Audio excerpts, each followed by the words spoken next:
bem? Boa noite, Boa seja noite. bem-vinda ao nosso Obrigada, programa, eu que viu? agradeço.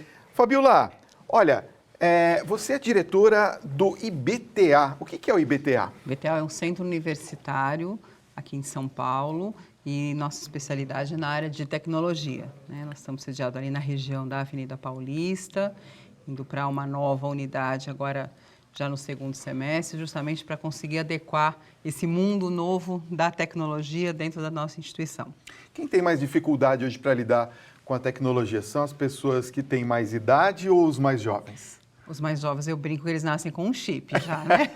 É, né? Mas é possível aprender, todos podem aprender. Verdade. Mas o pessoal um pouco mais velho tem um pouco mais de dificuldade, sim.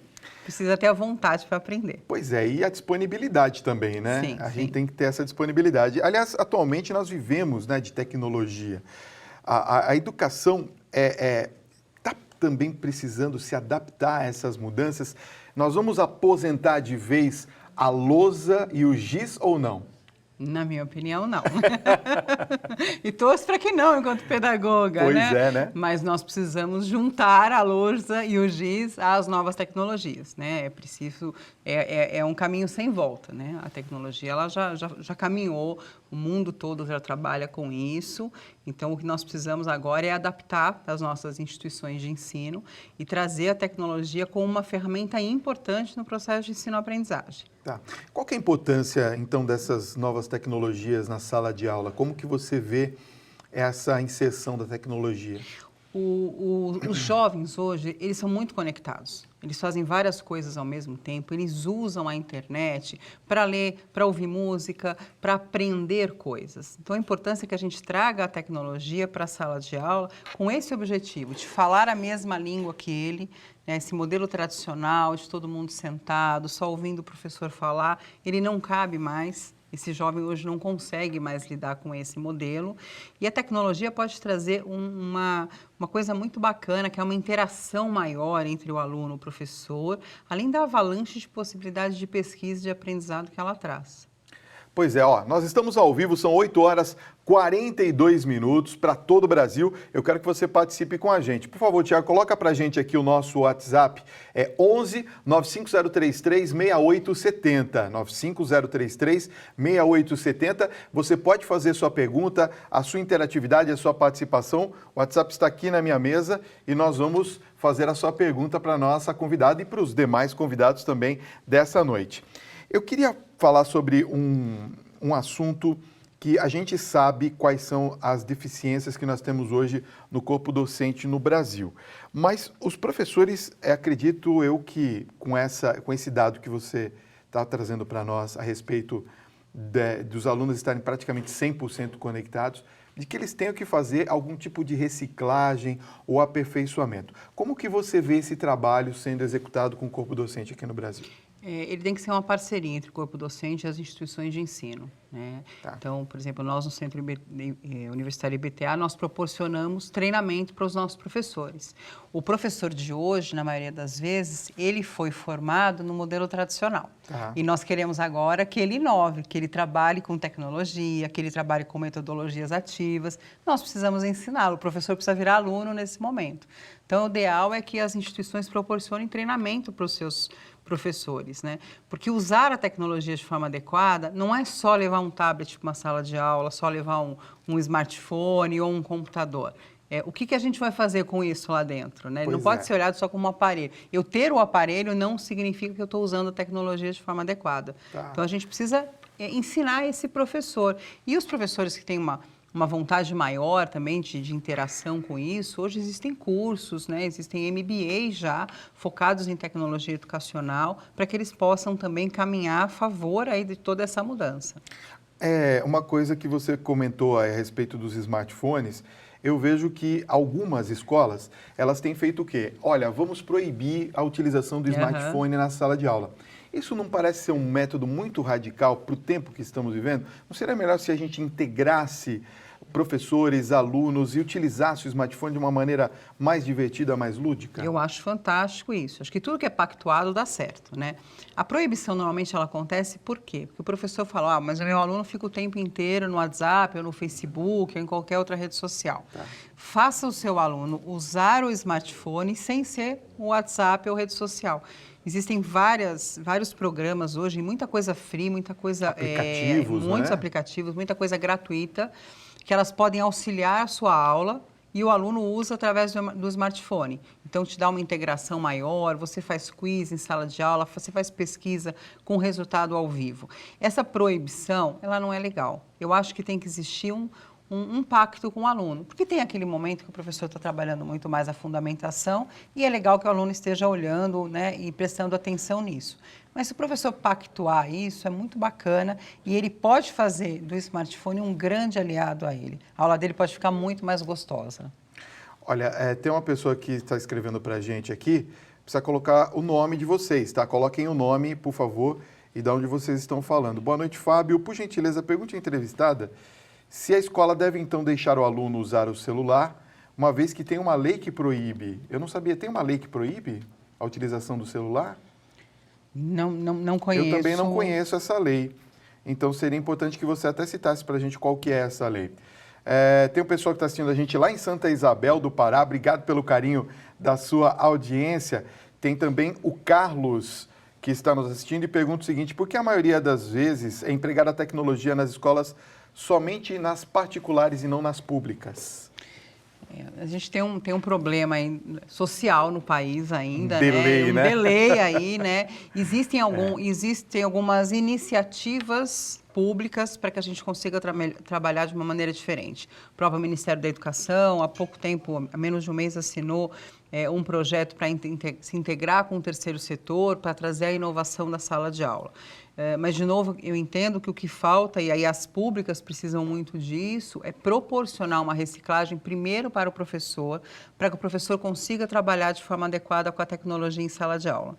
Às vezes a gente também percebe que há uma resistência, em alguns casos, por exemplo, da direção da escola, no sentido de que há uma comunicação externa com os alunos. Sim. Não é? Por exemplo, o pai pode ter acesso ao aluno pelo smartphone e vice-versa. Sim.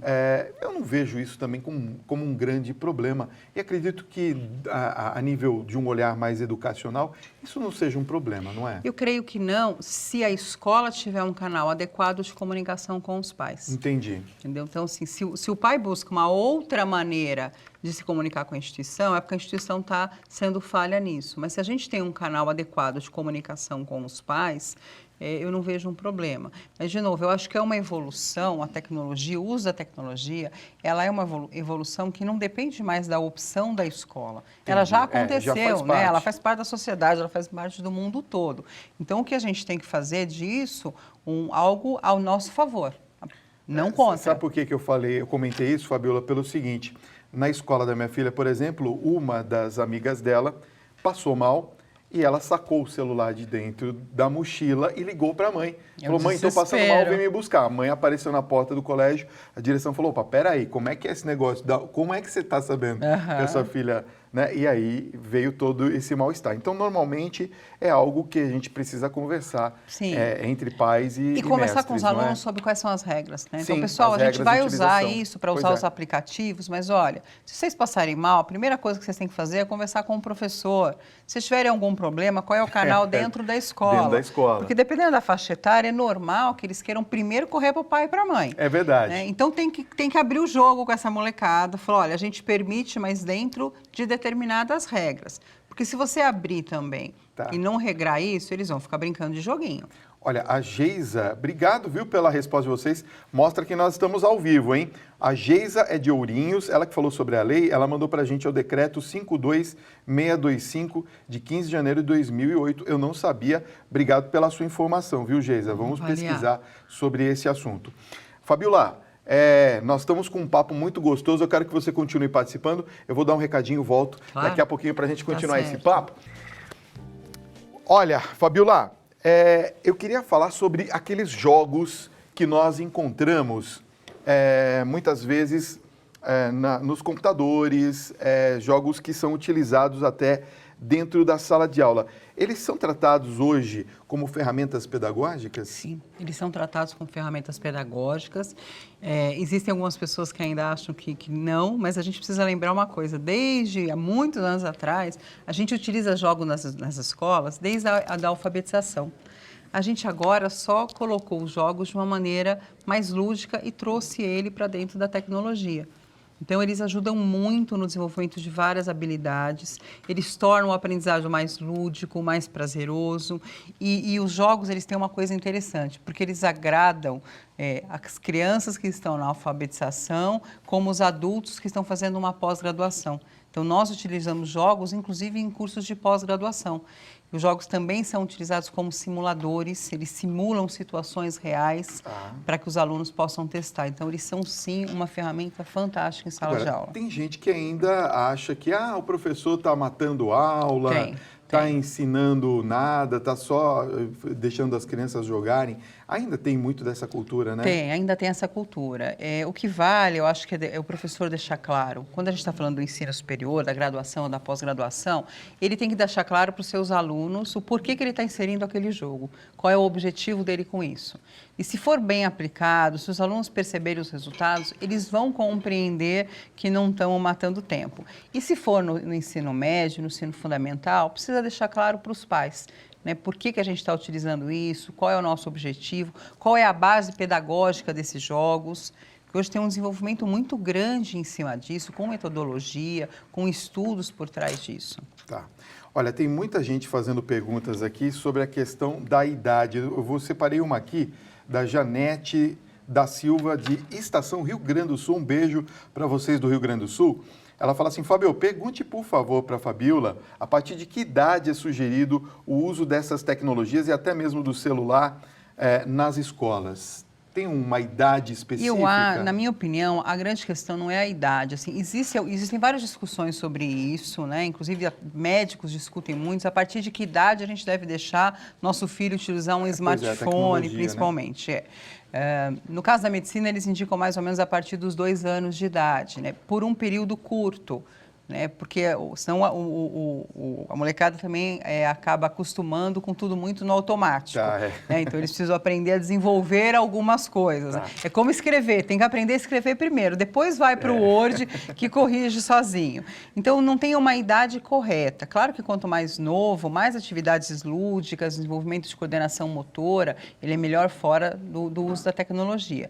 Mas o importante é que tenha um propósito adequado e fundamentado. Não colocar o jogo pelo jogo. Eu queria fazer uma pergunta também já relacionado a isso, sobre a questão do tempo de utilização, né? Porque é evidente, a gente está falando aqui, por exemplo, de uma criança que permanece pelo menos um período de 4 a 6 horas na escola, que acho que é isso, esse é o período mínimo, não é? De permanência. 4 horas no Quer dizer, não se pode utilizar também a tecnologia excessivamente, não é? Não. Tem algum parâmetro ideal para se utilizar a tecnologia no ensino? Não tem um parâmetro ideal. Mas eu acho que tem esse bom senso do professor de misturar algumas atividades diferentes. E hoje a gente discute muito, principalmente quando você fala de criança, é uma briga que eu tenho lá em casa, o tempo que a criança fica utilizando o computador. Pois é. O mais importante, celular, na minha opinião, é uma briga, na minha casa também, o celular, o videogame, o computador, o que ela está deixando de fazer no momento que ela está só no videogame, só no computador. Se ela ficar muitas horas nessa telinha pequenininha do smartphone, ela vai ter problemas de visão, ela vai ter problemas de torcicólogo. Sim. Então, o ideal é esse equilíbrio e assim, criança tem que brincar, criança tem que fazer as coisas na mão. E mesmo as pessoas com uma outra idade, a tecnologia não pode virar um vício. Ela tem que virar uma ferramenta de apoio, pode ser um apoio incrível para a gente pesquisar, para a gente aprender. Hoje tem uma evolução grande do ensino à distância. No Brasil, a gente está passando por uma nova mudança, com a utilização da educação à distância. E em cidades como a nossa aqui de São Paulo, é fantástico você não ter tempo de locomoção, mas mesmo assim conseguir estudar. Então, a gente tem que olhar o que a gente pode ganhar com isso. Mas sala de aula não pode ser full-time uso de jogos. Ou mesmo até, vamos dizer assim, como nós estamos falando para o Brasil todo, até aquelas aqueles locais onde você não tem muita proximidade com o centro escolar, pode ser utilizado a educação à distância, sem né? dúvida nenhuma. Eu sei que é uma realidade talvez um pouco distante, né? Mas você tinha um tempo grande de deslocamento. Ou muitas vezes, dependendo da cidade, você tem instituições, boas instituições, mas aquele curso que a pessoa quer fazer não tem na instituição da cidade dela. Então, se deslocar, muitas vezes é o tempo de transporte, ou precisa ir morar em outra região. A educação à distância te abre um leque interessante hoje, né? Ok. Deixa eu só fazer uma pergunta da Lilian de Santo André. Ela diz assim, olha, no começo da entrevista, Fábio, a Fabiola comentou sobre a metodologia ativa. O que significa isso? É uma nova forma de trabalhar com esse jovem também. Através das metodologias ativas, praticamente a gente tira o professor como centro, né, do conhecimento de tudo e a gente coloca o aluno como centro e faz uma integração muito grande com esse aluno. A gente coloca o aluno para estudar bastante, para pesquisar bastante. Utilizando metodologias ativas, a gente tem uma aula muito mais dinâmica também e a tecnologia ela pode vir junto como ferramenta para ajudar. Mas eu posso desenvolver projetos de metodologias ativas sem uso de tecnologia. É importante que a gente fale isso também. Claro que quando a gente está falando de Brasil, a gente tem muitas cidades que não têm essa condição ainda de desenvolver tudo através da tecnologia. Quando a gente estuda, por exemplo, metodologias ativas, eu posso desenvolvê-la com o uso de tecnologia ou sem uso de tecnologia. Eu posso trabalhar jogos e simuladores mesmo sem o uso da tecnologia. Então, vale esse professor ou essa escola estudar sobre essas possibilidades. Nós sabemos que os recursos eles não são iguais em todas as cidades e nem em todas as escolas, né? Nós temos aqui em São Paulo escolas que não têm todos os recursos necessários para isso. Aliás, esses simuladores de voo são bem eficientes. Eles reproduzem exatamente a situação de voo sem o perigo, mas você é isso? Você tem simuladores em todas as áreas hoje. Você tem jogos de negócio, você tem simuladores para software, você tem simuladores sendo utilizados na área médica. Então, em quase todas as áreas, na engenharia, você tem muitos simuladores que também são utilizados. Eu vou fazer uma pergunta para você daqui a pouquinho sobre robótica, mas é daqui a pouquinho. Volto já. Fabiola, muitas perguntas chegando aqui. Aliás, quero agradecer o enorme carinho de vocês em todo o Brasil.